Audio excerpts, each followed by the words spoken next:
नमस्कार, डुगडुगी पे आपका स्वागत है। मैं हूं राजेश पांडे और आज हम मुलाकात कर रहे हैं संतोष कुमार पांडे जी से। मैं संतोष जी मेरे लिए बहुत प्रेरणास्पद हैं क्योंकि संतोष जी से देखकर मैं बहुत चीजें सीख रहा हूं और मैं संतोष जी का परिचय आपको देना चाह रहा हूं कि संतोष जी ने उत्तर प्रदेश, आपका बिहार, आंध्र प्रदेश, राजस्थान, दिल्ली और कई राज्यों में आपने कार्य किया है। आपने राजस्थान पत्रिका में कार्य किया है, आपने दैनिक भास्कर में काम किया है, आप ईटीवी में इलेक्ट्रॉनिक मीडिया में भी आपने कार्य किया है, प्रिंट मीडिया में आपने काम किया है। और एक दिन आपने अचानक ये सब जो जिस मीडिया को हम लोग नौकरी की मीडिया कहते हैं, उस मीडिया को आपने एक दिन अचानक छोड़ दिया और अब आपने शुरुआत की है एक स्वतंत्र पत्रकारिता की। और आपने स्वतंत्र पत्रकारिता में ये दिखाया है कि आपके लिए आपकी पत्रकारिता किसी संस्थान की मोहताज नहीं है। तो संतोष जी इस समय पोलटॉक और पोलटॉक.इन के संपादक हैं और वर्तमान में आपके 55,000 से ज्यादा सब्सक्राइबर हैं और आपने विभिन्न मुद्दों को अपने इस चैनल के माध्यम से, यूट्यूब चैनल के माध्यम से आपने उठाया है और आप अब एक जाना पहचाना चेहरा हो गए हैं। तो संतोष जी आपका डुगडुगी में बहुत स्वागत है और मैं आपसे कुछ सवालात करूंगा और इन सवाल के जरिए हम लोग उन सब बातों को खोजने की कोशिश करेंगे, उन सब मुद्दों को खोजने की कोशिश करेंगे कि पत्रकारिता आखिर है क्या और पत्रकारिता, स्वतंत्र पत्रकारिता जिसे हम कहते हैं और एक पत्रकारिता वो है जो आप किसी संस्थान से जुड़कर पत्रकारिता करते हैं। तो इन दोनों में अंतर को महसूस करेंगे। तो संतोष जी मैं आपसे ये जानना चाह रहा हूँ कि क्या अंतर महसूस होता है जब आप किसी बड़े मीडिया ग्रुप में काम करते हैं और अपनी पत्रकारिता को आगे बढ़ाने की कोशिश करते हैं और एक दिन जब आप स्वतंत्र रूप से पत्रकारिता करते हैं, तो आपने क्या खोया और क्या पाया?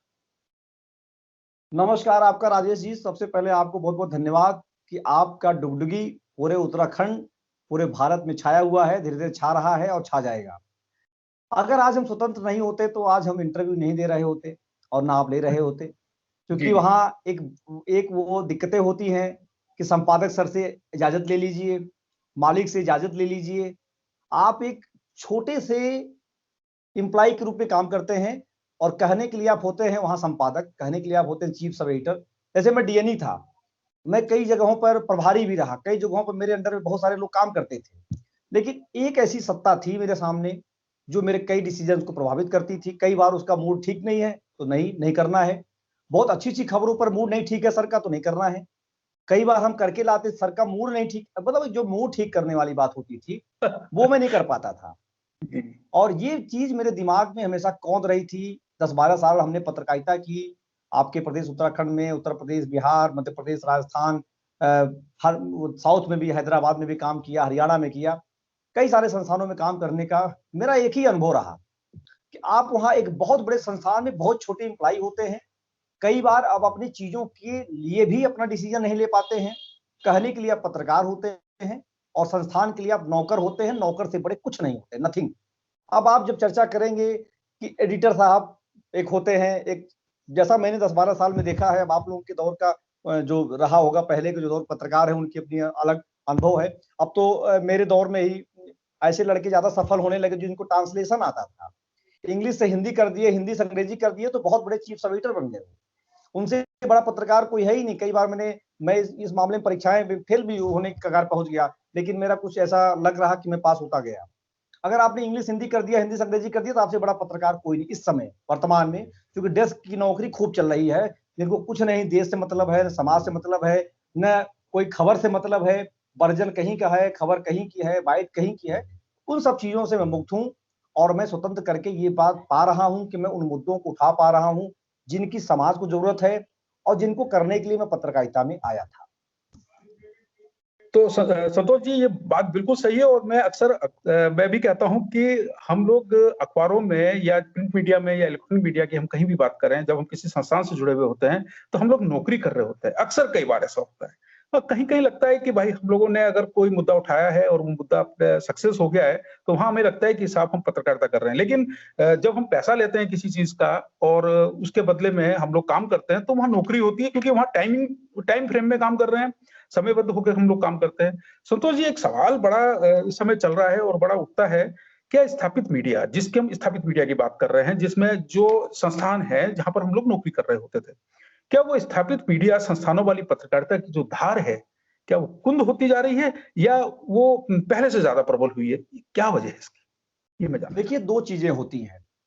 हम लोग आपने एक लंबा पत्रकारिता किया है, एक बड़े संस्थानों में आपने बड़ी भूमिका निभाई है, आपको भी इस बात का अनुभव है। और हम लोगों ने भी 10-12 साल किया है, डिजिटल में किया, अखबार में किया। जब सवाल आता है कि इस खबर को चेक कहाँ करें, ये खबर सही है गलत है, इस फैक्ट को हम चेक कहाँ करें, तो अक्सर बड़े मीडिया हाउसेस फेल हो जाते हैं।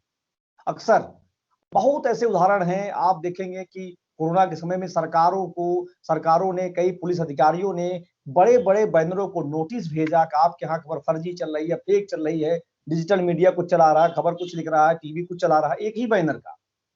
सवाल है स्थापित मीडिया का, सवाल ये है कि कौन सा पत्रकार वहां काम कर रहा है, कितना वो ईमानदार है।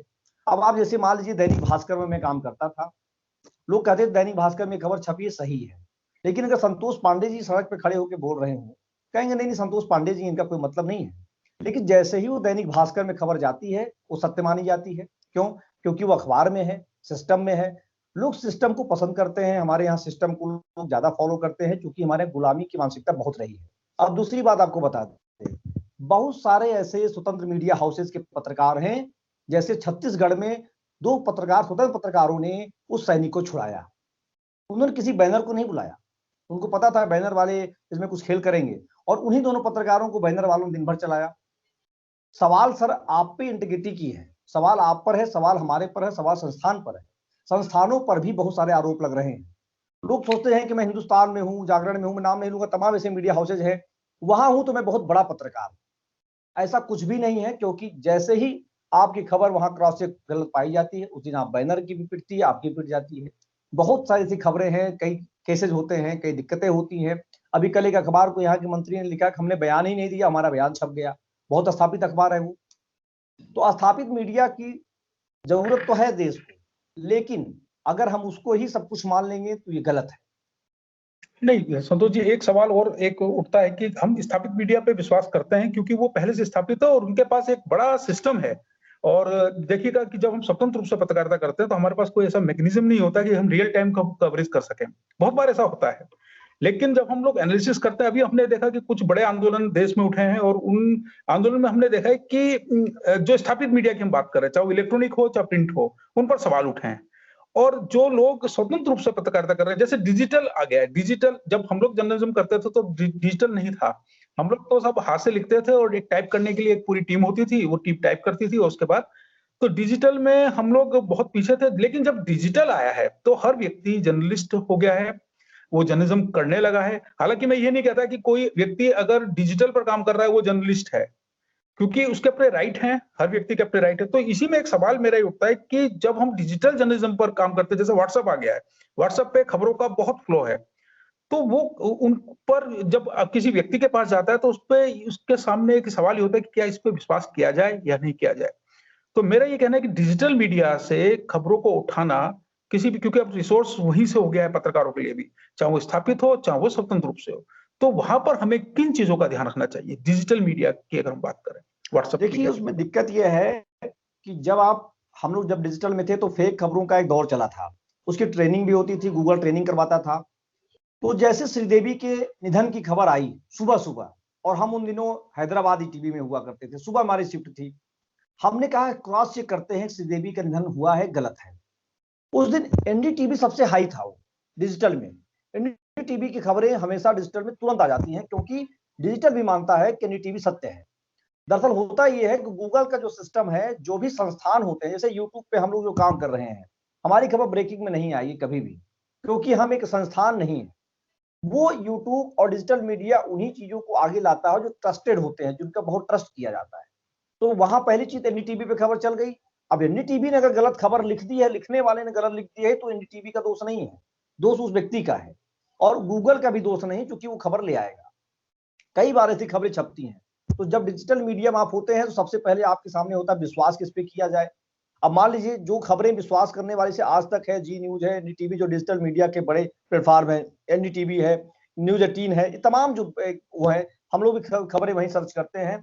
तो जैसे ही आप कीवर्ड डालते हैं, इनकी खबरें तुरंत आ जाती हैं, क्योंकि इनको गूगल भी मानता है ट्रस्टेड है, ये ट्रस्टेड है। लेकिन आप देखिए, इनके बाद भी दौर आया, इनके बाद भी द प्रिंट का आया, न्यूज क्लिक का आया, उसके बाद आप देखिए क्विंट है, तमाम ऐसे हैं जो इनका भी दौर आया। ये कोई ब्रांड नहीं थे, लेकिन यहाँ काम करने वाले लोग ब्रांड थे, बड़े लोग थे, शेखर कपूर, जो भी सुधांशु, ये जो सारे लोग थे, इनका एक बड़ा दौर आया।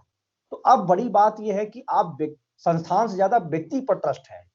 अब लोगों को व्यक्ति पर ट्रस्ट होने लगा है, संस्थान लोग भूल गए हैं। कहते हैं कि अगर वो पूर्ण प्रसून वाजपेयी जी अपना यूट्यूब चला रहे हैं, जो कह दिए उनको लाखों लोग देखते हैं, लेकिन वही एक बड़े चैनल वाला चलाता है, उसको कोई नहीं देखता है। तो लोगों को ट्रस्ट होता है कि कौन व्यक्ति क्या दिखा रहा है। अब लोगों का डिजिटल में आपका फेस बहुत मायने रखता है, इसीलिए यूट्यूब कहता है कि फेस दिखाइए, आप पीछे से मत एंकरिंग करिए, ना पीछे से खबर पढ़िए। यूट्यूब हमेशा कहता है अपना फेस दिखाइए, आपके फेस को समझेगा। अगर आप लगातार गलत खबर दिखाएंगे तो आपको हटा देगा, अगर आप लगातार अच्छी खबर दिखाएंगे तो आपको प्रमोट कर देगा। तो अब विश्वसनीयता आपके चेहरे पर है, न कि आपके संस्थान पर है। अच्छा संतोष जी, एक सवाल और उठता है कि जब हम जर्नलिज्म कर रहे थे तो हमने जर्नलिज्म की किताबों में पढ़ा था कि एथिक्स होते हैं, जर्नलिज्म के अपने एक एथिक्स होते हैं, एक आचार संहिता होती है। तो क्या आपको लगता है कि जब हम लोग ये जो डिजिटल के दौर की, फिर मैं डिजिटल पे ही सवाल आपसे कर रहा हूँ कि डिजिटल के दौर में क्या उन एथिक्स को फॉलो किया जा रहा है जो किसी संचार माध्यम के लिए बहुत जरूरी है? देखिए, अखबारों में हम लोग लिखते थे कि कई बार आपने देखा होगा क्राइम की खबरों में बदला हुआ नाम। अब बदला हुआ नाम हमने रीता लिख दिया, मान लीजिए आपने रीता लिख दिया और कहीं ना कहीं उस लड़की की बहन का नाम रीता हो गया। कई बार ऐसी खबरें आई कि रीता, तो लोगों ने कहा भाई तो रीता का आपने नाम क्यों लिख दिया, या दूसरे किसी गांव की लड़की के नाम रीता, उषा, मीसा इस टाइप का होता था। लेकिन डिजिटल मीडिया का जो सिस्टम है, इनकी कम्युनिटी गाइडलाइन होती है, बहुत ही ऑफेंसिव होती है। आप डिजिटल में जब जैसे कई इनके शब्द होते हैं, क्राइम, रेप, हत्या, मर्डर, आप लिखेंगे तो आपको ब्लॉक कर देगा, गूगल आपको ब्लॉक कर देगा, हटा देगा, आपको हटा देगा। यूट्यूब पे आप गाली नहीं दे सकते, आप यूट्यूब पे आप किसी को उल्टा सीधा नहीं कर सकते, यूट्यूब पे आप किसी की चरित्र नहीं खराब कर सकते। वो पूरा सिस्टम मानता है, अब उसके पूरे प्रोसेस आ गए हैं। वो कहता है कि आप ये बच्चों के लिए बना रहे हैं कि बड़ों के लिए बना रहे हैं, 18 साल से नीचे के बना रहे हैं, 18 साल के ऊपर का बना रहे हैं, वो सारी चीजों की छनाई करता है। और अगर आप गलत जानकारी देते हैं तो आपको ब्लॉक कर देता है। तो अब वो उनकी जिम्मेदारी खुद है। जैसे अभी अब उनके लिए नियम आ गया है, उनके लिए कानून आ गया है हमारे भारत में, तो उसके लिए सारा सिस्टम डेवलप हो गया है। तो अब ये चीज माना जा रहा है कि digital media more than powerful print media और इलेक्ट्रॉनिक मीडिया, लेकिन उसे कंट्रोल कैसे किया जाए, उसको सरकार कंट्रोल करने का नियम में बना चुकी है। तो वहां उनकी कम्युनिटी गाइडलाइन जो होती बहुत ही टाइट होती है, बहुत ही मतलब बहुत ही ठोस होती है, आप उसके बियॉन्ड जा ही नहीं सकते। और अखबारों में मनमानी खूब होता है, जिसको चाहिए उसको लिख दीजिए, कोई पूछने वाला नहीं है। अगर उसको समझ में आया तो उसने आपको क्लेम किया, नहीं समझ में आया तो कोई क्लेम, नो क्लेम, खबर छप गई चली गई।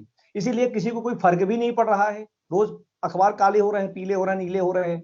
अखबारों की गाइडलाइन छपती है, सूचना अधिकारी छापता है, फलाने मंत्री को पहुंचाता है, मंत्री सीईओ को बोलते हैं, डीओ को बोलते हैं, कहानी खत्म हो जाती है।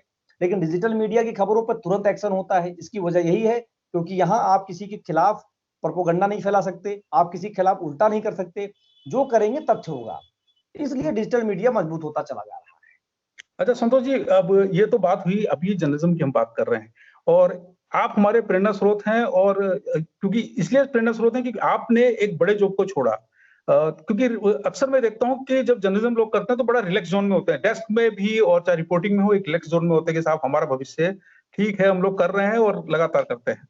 आपने ऐसा क्या सोचा कि आपने डिप्टी न्यूज एडिटर जैसा पद आपने एक झटके में छोड़ा और एकदम आप स्वतंत्र मीडिया की ओर चले गए? तो उसके बारे में, क्योंकि एक बार मैंने सुना है कि आपको कुछ लोगों ने ये भी कहा कि आप आत्महत्या करने जा रहे हैं, ये सब यस आपके लिए यस कहा, यस यस यस और आपने उनको जवाब दिया कि साहब मैं आत्महत्या नहीं कर रहा हूं, मैं आपके लिए रास्ता तैयार कर रहा हूं। तो संतोष यस जी, इस यस प्रेरणा की वजह क्या यस है, इसके जानना हाँ, इसकी देखिए, इसकी वजह यह है कि मैं जिस अखबार में था, उस अखबार में रोज चर्चा होती थी कि ये अखबार कितने दिन छपेगा, ये चाहूंगा। अखबार कितने दिन छापेंगे और कैसे छाप पाएंगे।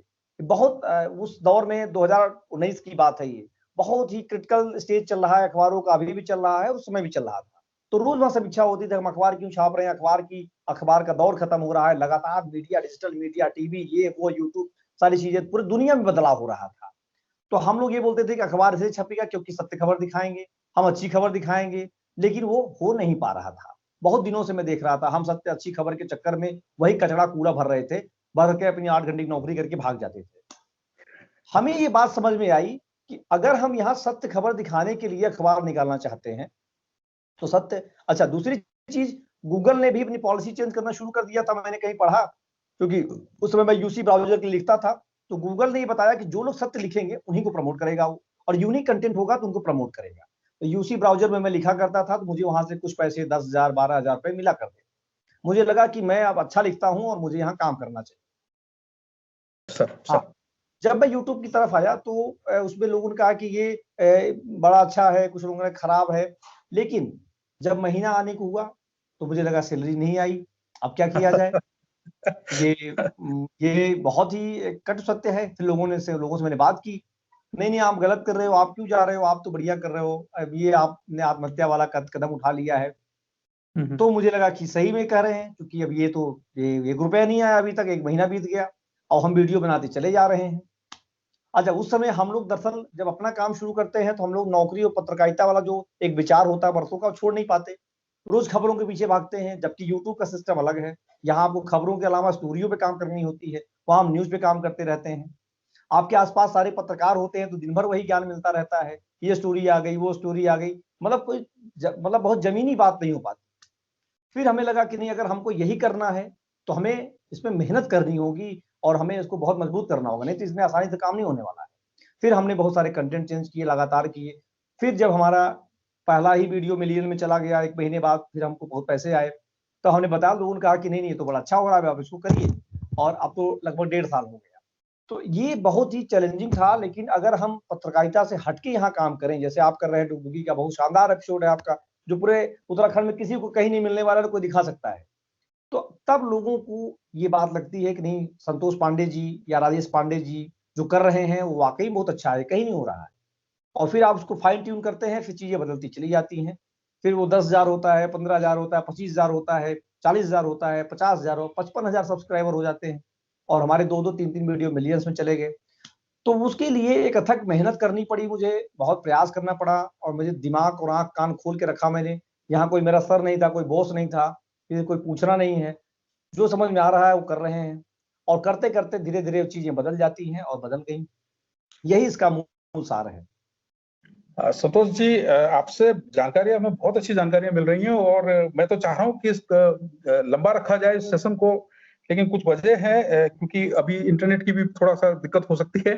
तो मैं आपसे बात करने के लिए संतोष जी, आपका बहुत बहुत धन्यवाद, और बहुत अच्छा लगा आपसे, और लगातार हम आपसे जुड़े रहेंगे इस चीज को लेकर, और लगातार आपके माध्यम से हम अपने दर्शकों को कुछ नई जानकारियां भी देने की कोशिश करेंगे, कि जैसे रिपोर्टिंग क्या होती है, रिपोर्टिंग में आप किन बातों का आपको ध्यान रखना चाहिए, एडिटिंग में किन बातों का ध्यान रखना चाहिए, और डिजिटल पर किन किन चीजों को, अगर आप यूट्यूब पे कोई चीज वीडियो अपलोड कर रहे हैं तो आपको किन बातों का ध्यान रखना चाहिए। तो मेरा अंतिम सवाल आपसे यही है कि संतोष जी, कि अगर आप यूट्यूब पे कोई वीडियो अपलोड कर रहे हैं, तो हमारे कुछ दर्शक हैं जो यूट्यूब को भी पे भी काम कर रहे हैं, तो आप थोड़ा सा उनको थोड़ा सा टिप्स दे दीजिएगा। देखिए, इसमें सबसे पहला आपका होना चाहिए, डिस्क्रिप्शन सही तरीके से होना चाहिए, इंग्लिश हिंदी में होना चाहिए, टैगिंग अच्छी होनी चाहिए, इसमें कीवर्ड अच्छा होना चाहिए, विषय अच्छा होना चाहिए, और ज्यादातर अगर आप ट्रेंडिंग वीडियोस पे काम करें तो ज्यादा अच्छा होगा, क्योंकि उस पे आपको 10,000 15,000 20,000 व्यूज हमेशा मिलेंगे, और धीरे धीरे आप ग्रो करते चले जाएंगे, और आपको लोग पसंद करना शुरू कर देंगे। लेकिन प्राथमिकता ये हो कि कहीं कोई किसी वीडियो का कॉपी ना करें, पेस्ट ना करें, कंटेंट चुराए ना, जो हो आपका हो। आइडिया किसी का हो सकता है, विचार कहीं के हो सकते हैं, लेकिन वो जो कुछ हो आपका मूल होना चाहिए। यूट्यूब की पहली प्राथमिकता यही है, और यही हमारी आपकी प्राथमिकता है। तभी 1,000 सब्सक्राइबर होते हैं, तभी आपके 4,000 घंटा पूरे होते हैं, और आप फिर आपके वीडियो सारे विज्ञापन चलने शुरू हो जाते हैं, आप पैसा कमाने लगते हैं, फिर आपकी दुनिया बदल जाती है, जैसा मेरा अनुभव रहा 1.5 साल। संतोष जी, हमसे बात करने के लिए आपका बहुत बहुत धन्यवाद सर, फिर आपसे और मुलाकात करेंगे। Thank you sir, thank you. Okay sir, डुगडुगी आपका ऐसे चलती रहे, और जल्द ही पूरे भारत में छा जाए, और हमारे जो दर्शक होंगे पोल टाक के, वो भी डुगडुगी को देखना पसंद करेंगे। हम रिकमेंड भी करेंगे कि डुगडुगी को जरूर देखें, सब्सक्राइब करें, लाइक करें, कमेंट करें, और वीडियो को शेयर भी करें। धन्यवाद, थैंक यू, जय हिंद।